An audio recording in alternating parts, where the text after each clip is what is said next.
बिहार के किशनगंज में 7वीं कक्षा की परीक्षा में अंग्रेजी के क्वेश्चन पत्र में कश्मीर को अलग देश बता दिया गया।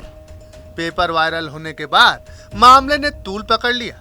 पेपर में 5 देशों के बारे में सवाल था। 5 देशों के नाम पर भारत, चीन, इंग्लैंड, नेपाल के साथ कश्मीर लिखा गया।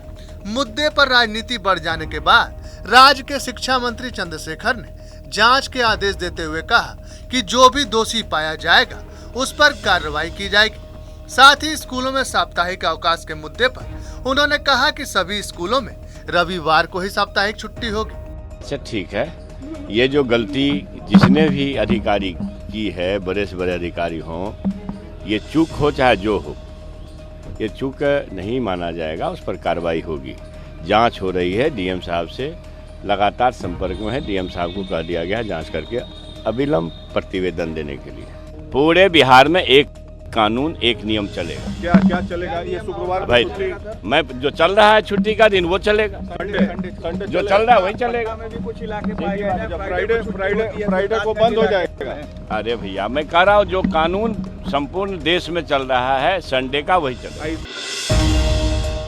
बिहार के शिक्षा विभाग ने कश्मीर को अलग देश बता दिया तो इस मामले से नाराज एबीवीपी के दर्जनों कार्यकर्ता किशनगंज के रुईधासा में मौजूद बिहार शिक्षा परियोजना कार्यालय पहुंचे और जमकर हंगामा किया। कार्यकर्ताओं ने जिला शिक्षा पदाधिकारी के सामने ही मुर्दाबाद का नारा लगाया और कार्रवाई की मांग की। उनका कहना था कि एक सोची समझी साजिश के तहत इस मुस्लिम बहुल जिले में शिक्षा विभाग ने ऐसा किया। एबीवीपी ने मांग की कि जिला शिक्षा पदाधिकारी और जिला कार्यक्रम पदाधिकारी स्थापना को जल्दी बर्खास्त किया जाए। जिला शिक्षा पदाधिकारी ने मौके पर पहुंचकर कार्यकर्ताओं को जांच और कार्रवाई का भरोसा दिया। पटना यूनिवर्सिटी में छात्रों के 2 गुटों के बीच हुए झड़प में कुछ छात्र घायल हो गए। मामूली विवाद ने ऐसा हिंसक रूप लिया कि कैंपस में पत्थरबाजी तक हो गई। बताया जा रहा है कि Iqbal hostel, junction hostel, Minto hostel और नदवी हॉस्टल के छात्रों के बीच विवाद हुआ और फिर पत्थरबाजी शुरू हो गई। पत्थरबाजी में कई छात्र घायल हो गए। सूचना मिलने पर पुलिस पहुंची और मामला शांत करवाया। साथ ही बताया कि कैंपस में कोई बमबाजी नहीं हुई, बस दिवाली वाले पटाखे जरूर चलाए गए थे। देश की सबसे पुरानी राजनीतिक पार्टी कांग्रेस में 24 साल बाद इतिहास बदला और गांधी परिवार के बाहर के सदस्य को अध्यक्ष बनाया गया। कांग्रेस के अध्यक्ष पद के चुनाव में मल्लिकार्जुन खड़गे भारी मतों से जीत गए।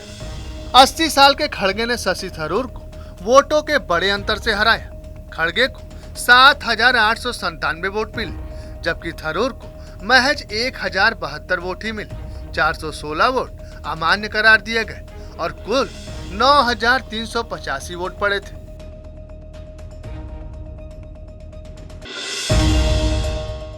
बिहार के भागलपुर से बीजेपी एमएलए ललन पासवान का अजीब बयान।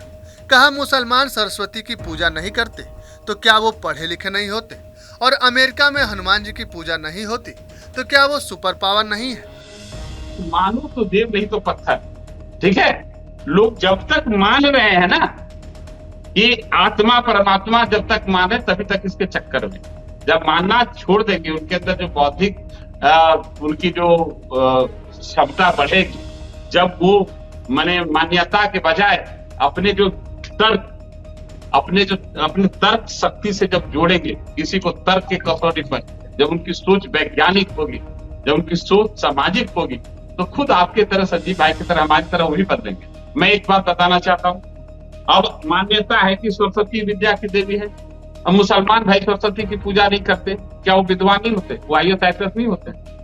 ये मान्यता है कि लक्ष्मी जो है धन की देवी है, जो लक्ष्मी की पूजा, दीपावली आ रही है, अब लक्ष्मी की पूजा होगी तो धन मिलेगा। क्या मुसलमान भाई लक्ष्मी की पूजा नहीं करते? अरबपति खरबपति मुसलमान भाई नहीं है? अब बताइए, ये मान्यता है कि बजरंगबली ताकत प्रदान करते हैं, शक्ति वाले देने देवता है, तो क्या मुसलमान भाई या क्रिश्चियन लोग जो है कि नहीं करते बजरंगबली की पूजा? अमेरिका में नहीं है बजरंगबली का मंदिर, तो क्या अमेरिका सुपर पावर नहीं है? बिहार के कई हिस्सों में भूकंप के हल्के झटके महसूस किए गए। दोपहर करीब 3 बजे भूकंप के झटके महसूस किए गए। पटना, गोपालगंज, सीतामढ़ी, मुजफ्फरपुर, पूर्णिया सहित नेपाल से सटे कई जिलों में भूकंप के झटके महसूस किए गए। वहीं यूपी के गोरखपुर सहित कई जिलों में भी लोगों ने भूकंप के झटके महसूस किए। भूकंप का झटका इतना हल्का था कि ज्यादातर लोगों को इसका एहसास भी नहीं हुआ।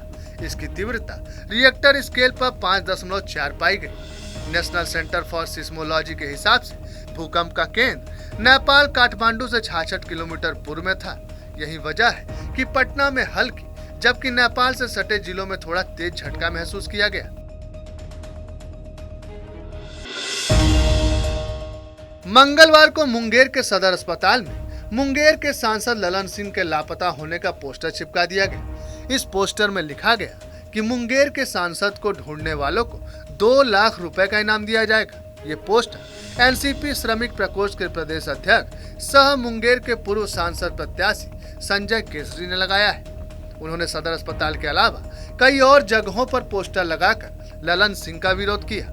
ललन सिंह के गायब होने वाले पोस्टर पर लिखा गया कि बाढ़ के समय लापता, कोरोना के समय लापता और अब डेंगू महामारी के समय भी सांसद ललन सिंह लापता, बार बार लापता, आदतन लापता, जनता के दुख दर्द में लापता, लापता, लापता, एक बार फिर लापता।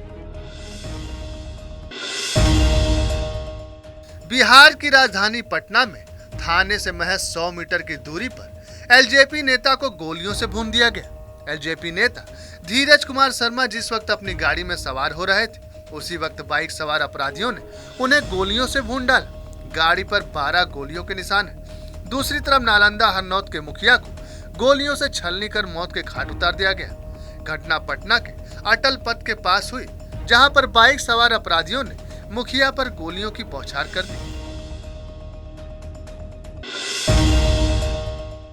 झारखंड राज्य सहकारी बैंक कर्मचारी संघ ने बैंक के शहीद चौक के बैंक मुख्यालय में बुधवार को धरना दिया। ये धरना मुख्यालय सहित राज्य भर के 105 शाखाओं में दिया गया, जहां कर्मचारियों ने शांतिपूर्ण तरीके से प्रदर्शन किया। कई साल बीत जाने के बाद भी कर्मचारियों की लंबित मांगों पर प्रबंधन ने अब तक कोई ध्यान नहीं दिया। कर्मचारियों का कहना है दूसरे राज्यों के सहकारी बैंक की तुलना में यहाँ का वेतन काफी कम है, जिसमें जल्दी बढ़त की जरूरत है।